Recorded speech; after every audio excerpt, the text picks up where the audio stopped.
Bonjour tout le monde. On va vous présenter le projet Open Stars, qui est un projet d'astronomie collaborative qui est porté par par l'entreprise Serly. Tout d'abord, qui sommes-nous? On est trois étudiants en alternance, en alternance dans l'entreprise Serly. Moi, c'est Nathan, Canel et Valentin qui n'a pas pu être là malheureusement. Donc Serly, c'est une société de services en informatique à Poitiers qui est située zone du Futuroscope, qui propose des prestations de services en informatique.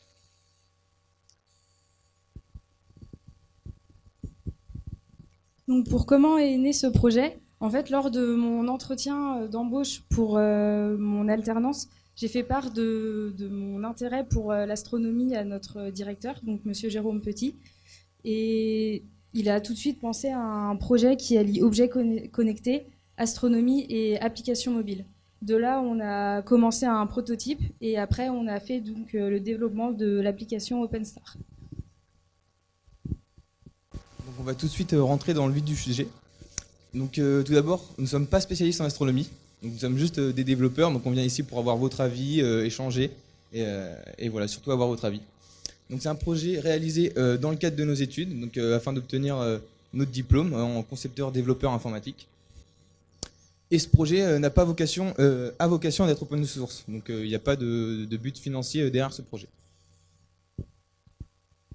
Donc qu'est-ce que le projet OpenStars? Donc OpenStars transforme les télescopes en objets connectés pour partager au grand public leurs clichés en temps réel et à la demande. L'objectif, c'est que l'utilisateur lambda ait une application sur son téléphone, sur sa tablette, pour pouvoir obtenir des photos en temps réel des planètes, des objets célestes. Donc ça regroupe plein de sujets, l'éducation, l'astronomie pour tous, un planétarium de poche, plein de sujets qu'on va détailler dans la suite de la présentation. Donc pourquoi ce projet-là? Donc ce projet-là, c'est pour mettre en relation les curieux et les amateurs d'astronomie, donc vraiment créer un réseau social entre guillemets, et de démocratiser, vulgariser l'astronomie, donc rendre accessible l'astronomie au grand public. Donc pour ça, on n'a pas pu emmener le télescope pour faire une démonstration en direct. Donc on a préparé une petite vidéo que je vous laisse regarder.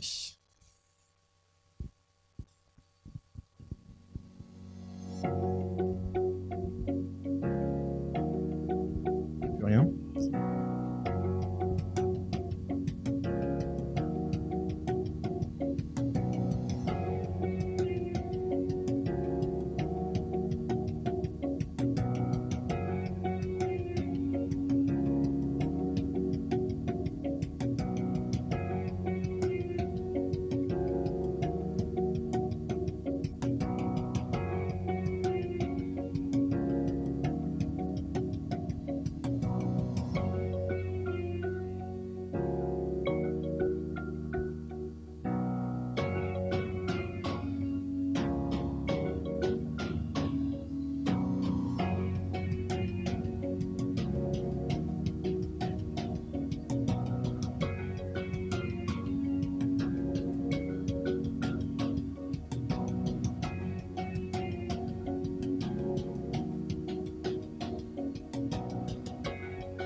Donc ce qu'il faut bien comprendre, c'est qu'il y a deux parties bien distinctes. Donc il y a l'utilisateur qui a l'application, qui peut être chez lui sur son canapé, qui n'a pas besoin de posséder un télescope. Et de l'autre côté, il y a le propriétaire du télescope qui accepte la requête en question ou non.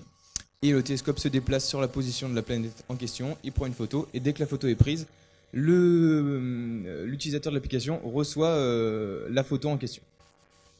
Donc là, c'était une première version de l'application. Donc vous avez pu voir juste une liste de planètes.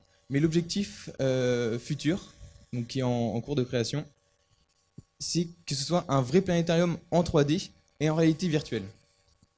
Et en réalité augmentée la nuit. Donc en réalité virtuelle. Donc là, on a un planétarium 3D que je vais vous présenter.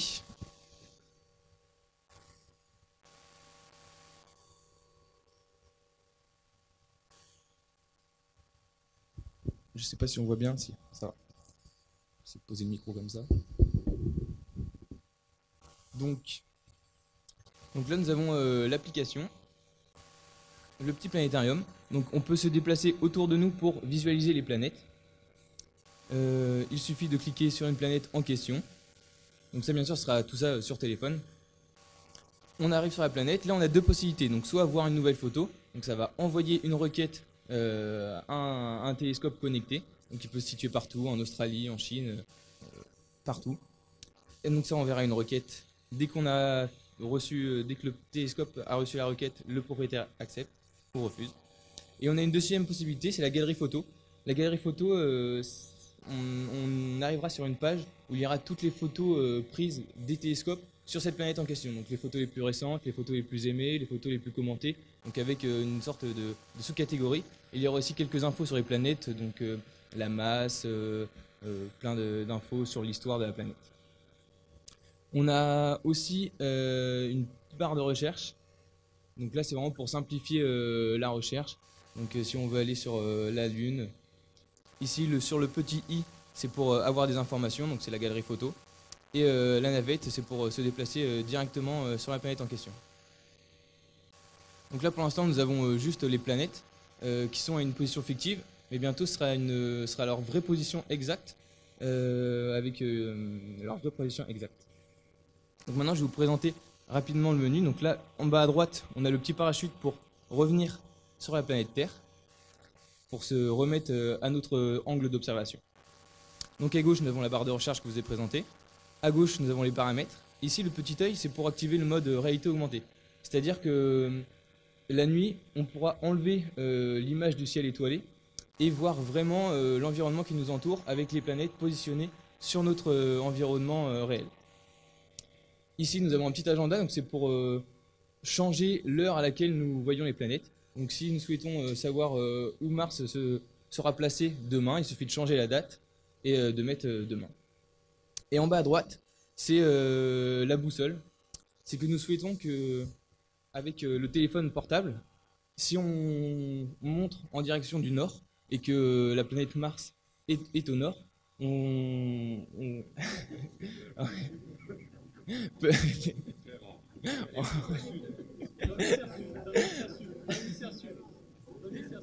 Donc, en gros, qu'on se retrouve vraiment au bon endroit en fait. Et il suffira après de se déplacer autour de nous pour avoir les planètes à l'endroit exact. Donc voilà le planétarium. Hop.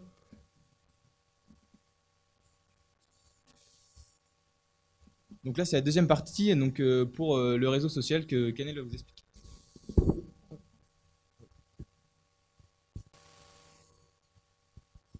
Donc avant de se lancer dans le développement de l'application, on a regardé ce qui existait déjà comme application autour de l'astronomie et on s'est rendu compte qu'il n'y en avait aucune qui regroupait réseau social et astronomie. Du coup, on a décidé de développer un réseau social intégré à notre application. Donc pour ça, vous pouvez voir donc, à gauche votre compte utilisateur où vous pouvez publier vos photos, donc toutes les photos que vous prenez lors d'observations. Vous pouvez suivre des personnes peuvent vous suivre également. Vous pouvez aussi envoyer un message à une personne si par exemple vous voulez avoir des informations d'une prise de vue ou alors juste pour communiquer avec elle sur une future observation. Après, vous pouvez voir aussi le nombre de publications. Et ici, donc, vous avez un fil d'actualité où il y aura les tendances de la semaine, donc le profil le plus suivi et la photo la plus aimée de la semaine. En dessous, vous avez donc les nouvelles des navettes. C'est les nouvelles donc, des utilisateurs. Comme ça, vous pouvez savoir s'ils ont fait des observations dans la journée, dans la soirée. Et juste en dessous, donc là, ce qu'on ne voit pas parce que ça ne tenait pas, c'est toutes les dernières photos que les personnes que vous suivez ont prises. Donc comme ça, vous pouvez directement cliquer dessus et arriver sur leur profil pour voir toutes les autres. Donc après, vous pourrez partager aussi les photos que vous avez prises sur tout ce qui est réseau social déjà existant, donc Facebook, Instagram, Twitter, tout ce que vous voulez. Il y aura un chat également pour communiquer avec tous les utilisateurs pour que ce soit plus facile d'accès. Donc ça, c'est vraiment pour fédérer une communauté d'astronomes amateurs ou professionnels ou de personnes juste curieuses d'en savoir plus.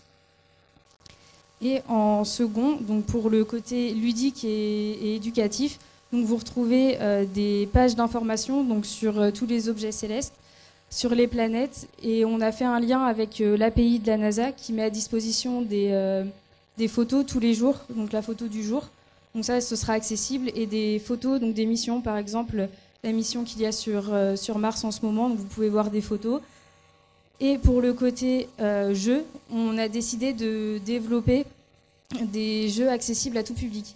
C'est-à-dire que pour les enfants, pour leur permettre d'accéder à l'astronomie de manière plus facile, de faire des jeux adaptés à leur âge, donc avec un langage plus simplifié et avec un planétarium également, mais avec des comparaisons vraiment adaptées pour qu'ils comprennent et que ce soit pas trop complexe. Pour tout ce qui est donc ado jusqu'à personnes on va dire de plus de 100 ans, et ben ce sera donc des jeux, des questionnaires, des endroits où il faut par exemple replacer des planètes, des choses comme ça. Donc ça c'est vraiment pour permettre après, plus tard, aux enseignants dans les écoles de pouvoir se servir également de cette application. C'est vraiment pour qu'elle soit destinée à tout public, qu'il n'y ait personne qui soit laissé dans cette application, que tout le monde comprenne bien.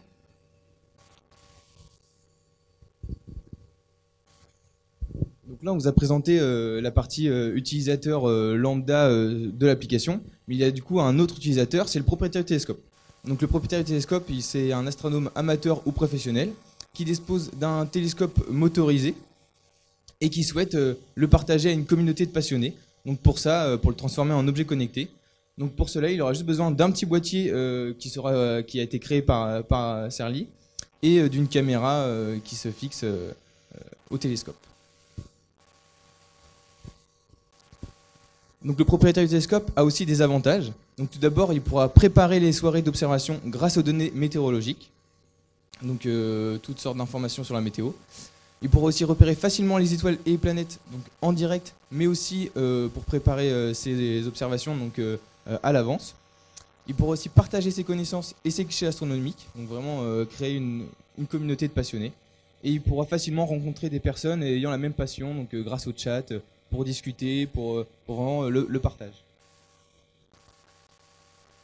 Donc l'objectif vraiment c'est de fédérer une communauté de passionnés en mettant à disposition des télescopes motorisés à une communauté de partage. Voilà, merci de votre attention.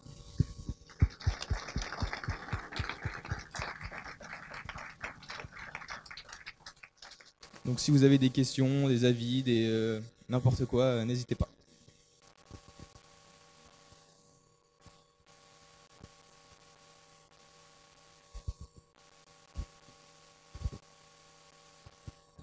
Alors, vous avez parlé d'open source. Alors, qu'est-ce que ça veut dire réellement? Open source, c'est-à-dire que tout entre guillemets, le code concret, tout ce qu'on développe à Serly, sur ce projet-là, tout est open source, donc tout est sur Internet et tout est accessible par toute personne. Par exemple, le planétarium que je suis en train de développer, il est sur Internet et n'importe qui peut le prendre, l'utiliser, le modifier, le développer encore plus, l'utiliser dans son application, etc. C'est une licence libre. Oui, voilà, c'est ça, c'est une licence libre, open source. Et dans le même ordre d'idée, en fait, c'est une application qui sera gratuite, qui sera mise à disposition, et on peut espérer à quelle échéance? Oui, ce sera une application gratuite, bien sûr, et on souhaite avoir une première version dans 6 mois, qui sera sur toutes les plateformes de téléchargement. Et ça sera une version surtout basée sur le réseau social, car comme pour l'instant on possède qu'un télescope, on ne pourra pas récupérer des photos en direct que d'un télescope qu'on laisse tout le temps dehors.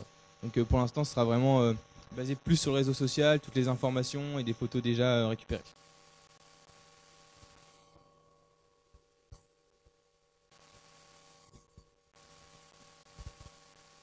Oui, j'ai l'impression que quand vous pensez acquisition de photos, vous pensez qu'en fait, il suffit de faire l'acquisition de la photo à partir du télescope.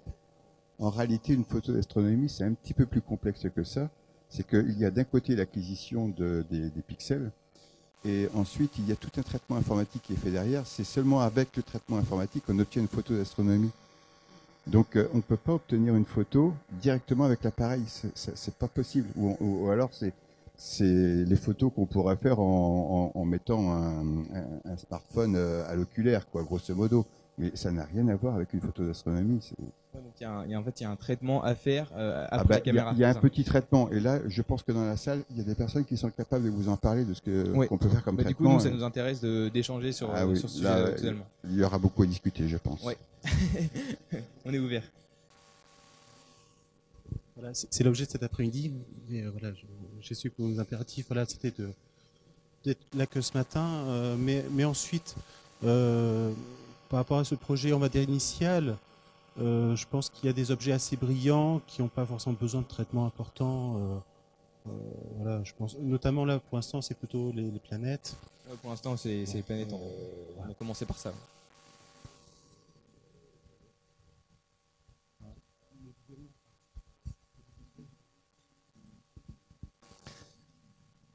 Je trouve que l'idée est très intéressante, mais je me pose pas mal de questions.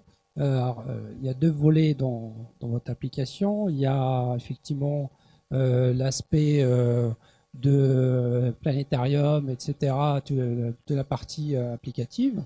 Et puis après, il y a toute la partie réseau social, etc.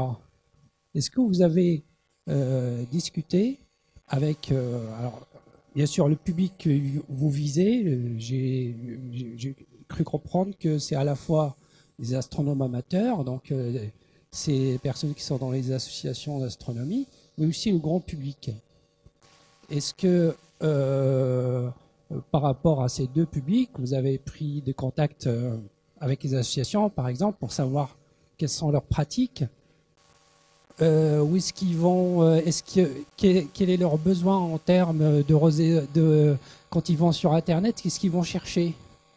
Vous voyez ce que je veux dire? C'est comment votre projet? Est-ce que vous avez pris cette démarche? Parce que par exemple, pour vous dire, sur l'application, sur les images, sur les planètes, etc., il y en a à profusion sur Internet. Les applications, que ce soit, je ne sais pas si vous avez regardé Stellarium, qui est un logiciel. Stellarium. Voilà, c'est un logiciel en plus open source, donc qui peut, vous pouvez tout à fait récupérer le code et puis en faire ce que vous voulez ou prendre des briques, etc. Et il y en a d'autres. Alors sur les smartphones, il y a aussi pas mal d'applications, y compris l'application. Il y a une application qui s'appelle Carte du ciel, je crois, C'est ça, carte du ciel. où vous avez la fonction. Où vous pouvez. Bon, j'y crois pas parce que les boussoles des smartphones, c'est pas C'est des de mieux en très mieux, grandes on va dire. précisions. Donc moi j'ai testé, hein, ça marche pas du tout. Ça marche bon à plus ou moins 20%, quoi, plus ou moins 20 degrés de précision. Mais bon, c'est donc voilà. Est-ce que par exemple partir sur ce genre d'orientation, sachant que ça sera gadget, plutôt une fonctionnalité qui est gadget, vous voyez ce que je veux dire, et que ça peut par contre vous demander beaucoup de temps en termes de développement, puisque c'est pas quelque chose, il faut quand même aller fouiller dans les fonctionnalités de boussole du smartphone, etc. Et donc je me pose toutes ces questions, et par rapport aux réseaux sociaux, est-ce que vous avez regardé où vont les astronomes amateurs, les gens qui cherchent, qu'est-ce qui existe? Et là, vous avez pas mal de choses et vous pouvez déjà vous apercevoir que je pense, hein, peut-être que les gens vont me dire ce qu'ils en pensent. Je pense que chez les astronomes amateurs, c'est plus, on va sur Internet plus pour répondre à un besoin précis. On a besoin d'une information, on va aller la chercher. Et quand on va la chercher, ben, on va pas sur les réseaux sociaux, on va plus dans les forums, on va plus. Vous voyez ce que je veux dire? Voilà, c'est plus par rapport à ça. Vas-y. En fait, on sait surtout le but. C'est bon? Oui, c'est bon.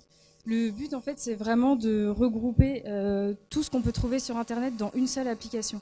En fait, cette application a vraiment pour but de simplifier tout ce qui est au niveau de l'astronomie. C'est-à-dire que les photos que vous allez chercher sur Internet, vous pourrez tout à fait les récupérer sur l'application en moins de 2 minutes, alors que sur Internet, vous allez devoir, même s'il existe des milliers de photos, Vous allez la trouver beaucoup plus facilement, l'information, ici, puisque ce sera vraiment un condensé de tout ce qu'on a trouvé, en fait. Tout ce qui est, du coup, l'accessibilité à tout ce que la NASA publie, parce qu'elle publie énormément de choses. Vous pourrez directement tout trouver dans l'application. Les informations, ce que vous pouvez trouver sur des sites d'astronomie, vous pourrez également le trouver. Mais c'est vraiment pour aller plus vite et pour regrouper le maximum de fonctionnalités dans une application le plus simple possible et le plus simple d'accès pour vraiment tout public, que ce soit les plus jeunes comme les plus vieux. Et c'est vraiment pour fédérer aussi un aspect collaboratif, pour vraiment que ce soit de l'entraide. Et comme le monsieur disait tout à l'heure pour les photos, que par exemple si une personne veut se lancer dans l'astrophotographie, qu'elle puisse plus facilement avoir accès à une personne qui a déjà les connaissances et puisse via le chat justement la contacter et voir par exemple que ses photos sont très intéressantes, donc va lui demander des informations plus précises. Donc tout est vraiment regroupé dans cette application, même s'il existe effectivement une multitude d'applications, mais rien d'aussi complet en fait. C'est pour ça qu'on a développé ça comme ça, c'est vraiment parce qu'on n'a rien trouvé d'aussi complet. Et pour ce qui est des retours, donc on a fait quelques salons. Donc après c'était surtout des salons basés sur le développement web. Donc c'était Niort numérique. Donc on a eu pas mal de retours positifs des parents ou même des enfants qui étaient assez intéressés. En fait il y a le petit côté aussi fun d'avoir une photo d'une planète en direct qui n'est pas possible sur internet. Et après du côté question précision pour la boussole, on souhaite aussi qu'il y ait il y aura une page dédiée aux propriétaires de télescopes ou même aux observateurs. Et ici, les coordonnées des planètes, on les récupère directement d'après une librairie sur Internet. Et du coup, là, c'est vraiment les coordonnées exactes. Donc il y aura quand même des coordonnées exactes. Si la personne ne veut pas se fier à la boussole, il y aura vraiment des bases sûres dans l'application. Ouais, je ne sais pas si j'ai répondu à toutes vos questions.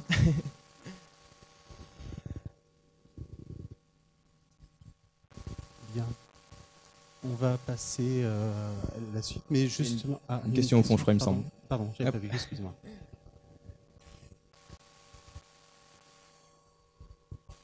Bravo, merci, hein, c'est intéressant ce que vous dites.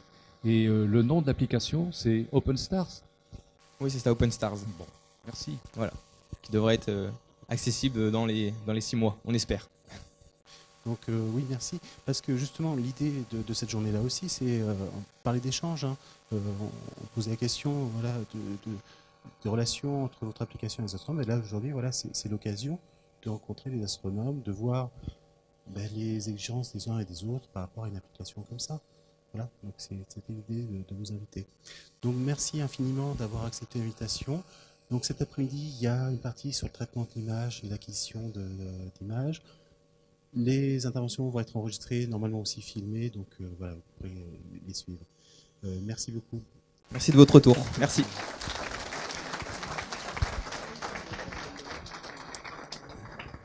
Et donc, on parlait de réseaux sociaux, d'échanges. Maintenant, je vais appeler Lise Guerriero, qui a un projet qui devrait vous intéresser aussi. L'idée, voilà, c'est de mettre en relation des personnes, car son projet s'appelle Data Astro, et c'est la création d'une base de données astronomiques. Donc, voilà.